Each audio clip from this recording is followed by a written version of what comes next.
What if I told you one of the fastest growing vegetables on Earth is also one of the spiciest, and it once helped feed pyramid builders? Yeah, we're talking about radishes. And no, they're not just salad decoration. Fact 1, radishes can go from seed to harvest in just 3 to 4 weeks.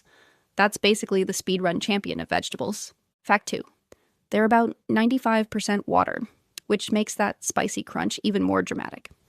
Fact 3, that peppery kick? It comes from natural compounds called glucosinolates, the same family chemistry that gives mustard its bite. Tiny, crunchy, spicy, 1 calorie each.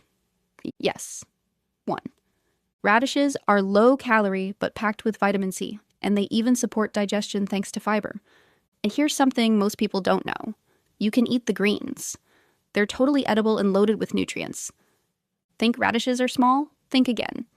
In Japan, the Sakurajima Daikon can grow the size of a watermelon. Watermelon-sized radish.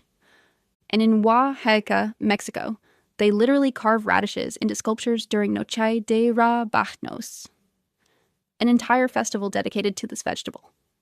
Over 100 varieties. Red, purple, white, black, even green. Eaten by ancient Egyptians. Loved in France with butter and salt. From pyramid fuel to viral veggie. Radishes might be small, but they're seriously underrated. Which vegetable should we break down next? Comment below.